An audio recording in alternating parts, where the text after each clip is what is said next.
Ready, Mr. President? At the count of 3. 1, 2, 3.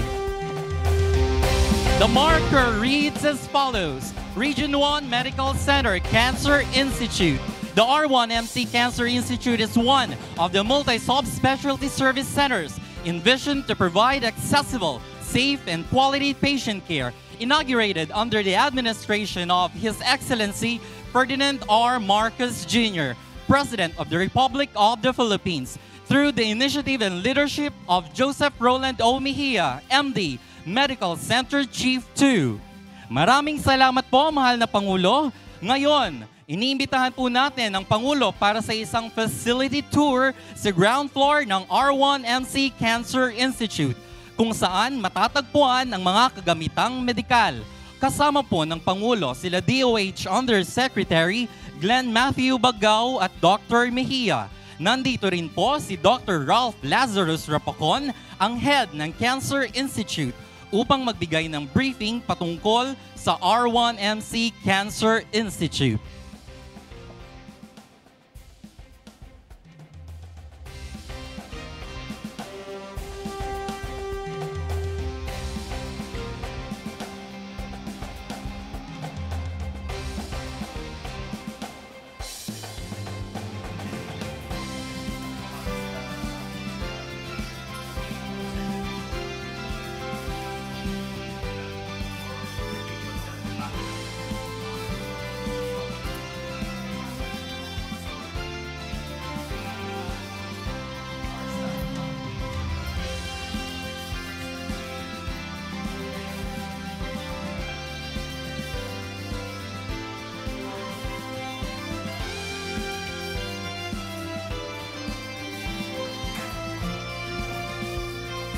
Sa puntong ito, ini-inspeksyon ng Pangulo ang CT Simulation Room, ang unang hakbang sa pagpaplano ng radiation therapy.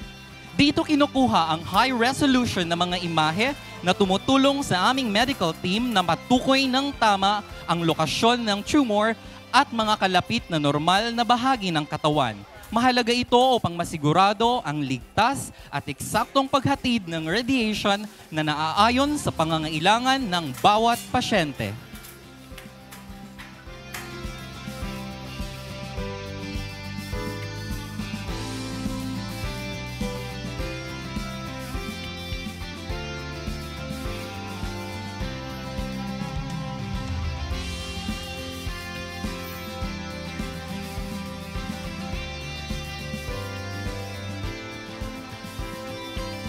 Sunod naman na ini-inspect ay ang brachytherapy room, kung saan sinasagawa ang internal radiation therapy. Sa pamamarang ito, ang mga radioactive na materyales ay pansamantalang inilalagay malapit o direkta sa loob ng tumor. Dahil dito, maaaring magbigay ng mataas na dose ng radiation sa mismong tumor habang kaunting epekto lamang ang natatanggap ng mga malalapit na malulusog na tissue. It is especially effective for cancers of the cervix, uterus, prostate, and breast.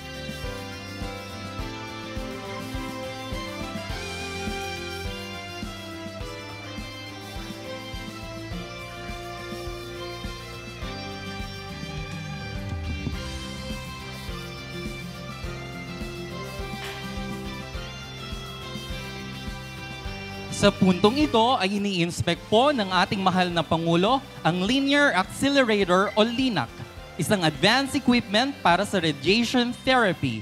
Nagdi-deliver po ito ng high-energy X-rays sa mismong tumor site gamit ang image guidance at real-time motion tracking. Gamit po ng LINAC, maaari po nating gamutin ang mga complex na cancer with accuracy, safety, and efficiency.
Dito po nagtatapos ang ating tour of the R1MC Cancer Institute ground floor.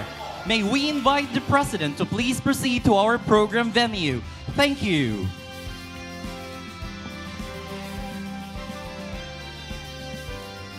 Mga kababayan, ang Pangulo ng Republika ng Pilipinas, His Excellency Ferdinand R. Marcos Jr.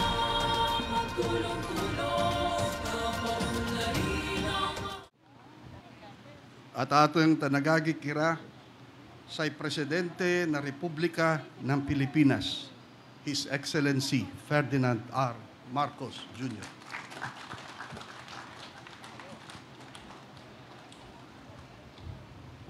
Thank you, Justa Grina, Agrarian Reform Secretary Conrad Estrella. Please be seated. Pangasinan 4th District Representative, Maria Georgina de Venecia. I think that's the first time I've called you by your full name. Pangasinan Provincial Governor Ramon Guico, Dagupan City Mayor Belen Fernandez, Department of Health Undersecretary Achilles Gerard Bravo, and other DOH officials, Region 1 Medical Center Chief Dr. Joseph Roland Mejia, fellow workers in government, distinguished guests, ladies and gentlemen, magandang hapon po sa inyo lahat. 100 taong na ang lumipas, pero nananatili pa rin ang layunin ng Region 1 Medical Center o R1MC ang magsilbi, mag-aruga at tumugon sa pangangailangan ng ating mga kababayan. Mula noon hanggang ngayon, dito po tumatakbo ang mga taga-Dagupan at Karatig Probinsya para magpagamot. Isang siglo ng serbisyo, isang siglo ng pag-aaruga sa mga nangangailangan. Kaya naman, sa pagdiriwang natin sa ika-100 taon ng R1MC, isang malaking karangalan din para sa akin ang makasama kayo ngayong mahalagang okasyong ito, ang pagbubukas natin ng Region 1 Medical Center Cancer Institute. Ito ay isang bagong pasilidad na tutugon sa isa sa pinakamatinding hamon ng ating panahon, ang cancer. Noong panahon ng aking ama, na itayo ang ilang specialty hospitals sa Metro Manila. Kabilang dyan yung Heart Center, yung National Kidney Transplant Institute, yung Philippine Lung Center, yung Children's Hospital. Ngunit hindi sapat na nasa kamay nilaan lang ang pagamutan. Kailangan natin ilapit ang serbisyo na ito. Alam naman natin kung gaano kahirap ang bumiyahe, lalo na kapag may karamdaman. Kaya malaking bagay ang pagkakaroon ng kumpletong serbisyo dito sa lalawigan. Ang Cancer Institute na ito ay magkakaroon ng mga modernong kagamitan. Yung aming nakita is state of the art. Para akong nasa ospital sa Singapore. Ganong kabago yung mga modelo na ginamit na naidala rito from Germany at saka karamihan from Germany. No? Buti yan, para maraming matulungan. Ay gumagamit tayo ng lahat ng modernong kagamitan. Katulad para sa radiotherapy, ng nuclear medicine, brachytherapy, chemotherapy at palliative care.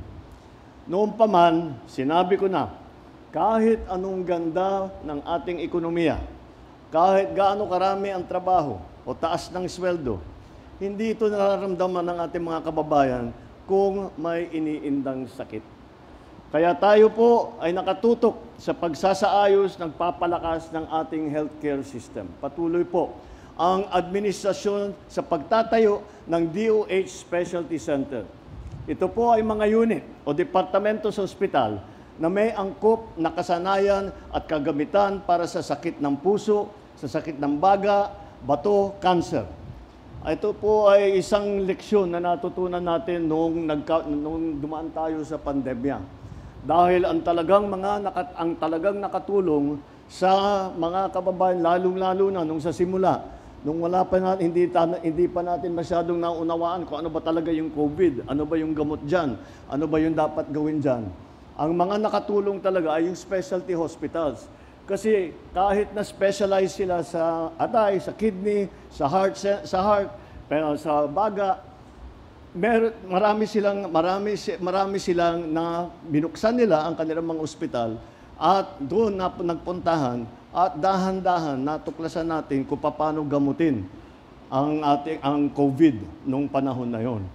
Ngunit ang maliwanag na naging leksyon dyan ay sabi namin sa Manila lamang. Hindi naman, paano naman yung nasa labas? Dahil pag napuno na yan, kahit na sino hindi na pwede, tapos yung mga taga-Visayas, yung mga taga-Mindanao, kahit dito sa Luzon, ang layo-layo, lalo na nung COVID, ang hirap bumiyahe, paano naman gagawin ng mga nagkasakit? Kaya sabi namin, gawin natin, ikalat natin ang specialty centers, kagaya nitong cancer center na binubuksan natin ngayon. Kaya hindi lang cancer, kung hindi lahat po ng ibang specialty ay gagawin po natin sa mga ospital. Marami pa tayong gagawin para sa cancer. Noong Disyembre, binuksan ko ang OFW Hospital, Bagong Pilipinas Cancer Care Center sa Pampanga naman, upang matugunan ang pangangailangan para sa mas makabagong pagamutan. Ngayon naman, layunin din natin na mas maraming kababayan pa ang mabigyan ng tulong sa hatid ng Cancer Assistance Fund. Ang programang ito ay nagbibigay ng hanggang 150,000 piso na tulong sa cancer patient para sa pagpapagamot at mga diagnostic na test. Paano naman ito makukuha? Dala ang inyong mga medical abstract o reseta o treatment plan. Pumunta lamang po kayo sa isa sa 34 na DOH accredited hospital sa buong bansa. Kabilang na po rito itong R1MC. Sa Maynila, kasama rito ang PGH, hospital na sa PGH at Tondo Medical Center. Sa ibang bahagi ng Luzon, pwede naman po sa Baguio General o sa Bicol Medical Center. Sa Visayas, sa Vicente Soto Medical Center. Sa Cebu, o di kaya sa Eastern Visayas Medical Center naman sa Tacloban. Sa Mindanao, nandyan na ang Zamboanga City Medical Center at Amay Pakpak Medical Center. May nakatalaga pong mga social worker or personnel sa bawat ospital na tutulong sa inyo sa pag-assess ng inyong sitwasyon. Kapag naaprubahan po ng ospital ang inyong request, maaari na pong magamit ang tulong pinansyal sa pagamutan.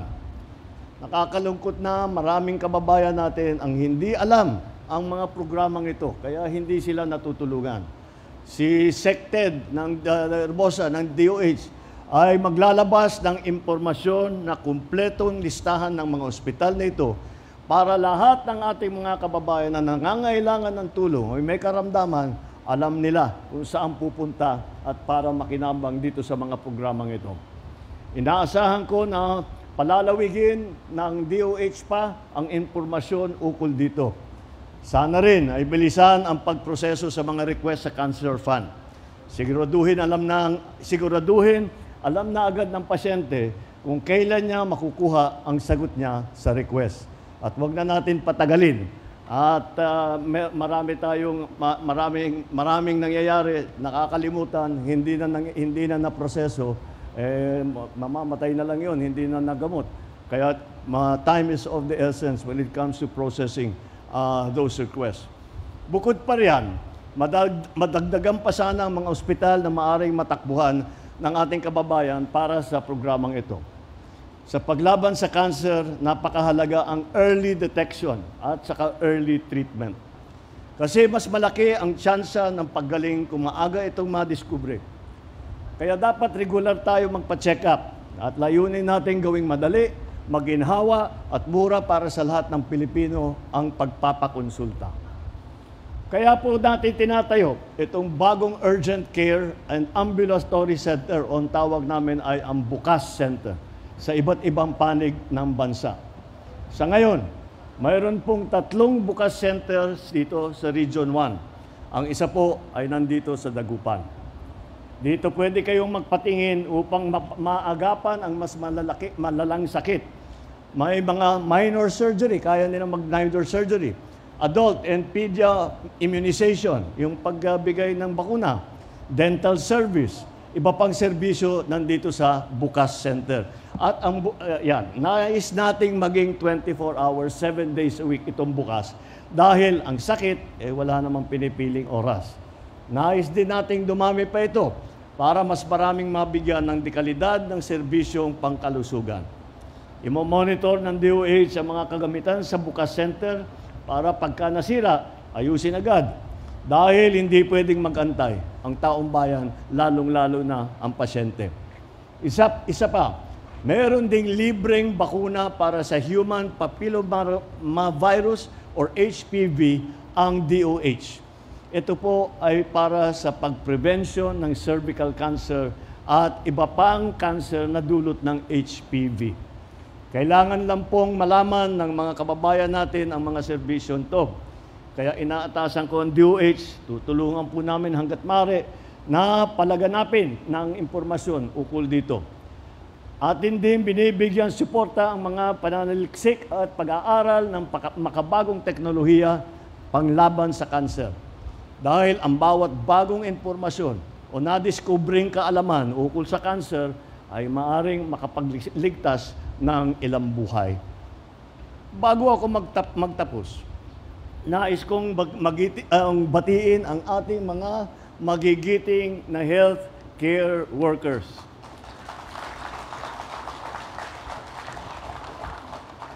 Hindi lang po, dahil po, siguro para sa akin, talagang naging naramdaman ko ito nung ako naman ay natamaan ng COVID, yung unang kong tama ng COVID na medyo kamampik na ako. Mabuti naman, talagang I have to tell you, kami mga may sakit, na-appreciate namin yung ginawa ng lahat ng mga doktor, lahat ng mga nurse, lahat ng mga medtech, lahat ng mga healthcare workers, lahat, kahit hanggang sa barangay health workers, lahat kayo. Malaking itinulong nyo sa amin at marami sa amin ang hindi nabuhay kundi sa ginawa ninyo. Kaya magpapasalamat kami, hindi lamang dahil sa COVID, dahil kayo na bumubuo ng Region 1 Medical Center, kayo ang nagbibigay buhay sa mga institusyong ganito. Kayo mga nagbibigay buhay sa mga wala ng pag-asa at nag-aantay na lang ng oras nila. Sa pagganap ninyo sa sinumpaang tungkulin ninyo, ipinapakita ninyo araw-araw ang pagiging tunay na bayani. Saludo po ako sa inyo. Tapang, galing at dedikasyon. At para sa bawat pasyente, mga magulang na nagdadasal, mga anak na umaasa na pagalingin si nanay o si tatay, hindi po kayo nag-iisa. Kaagapay ninyo kami sa laban na ito. Sama-sama tayong magpagaling at magtatagumpay. Maraming salamat at mabuhay ang Region 1 Medical Center Cancer Institute. Mabuhay ang bagong Pilipinas. Maraming salamat po, Mr. President, para sa inyong mensahe. And now, may we request the President to kindly grant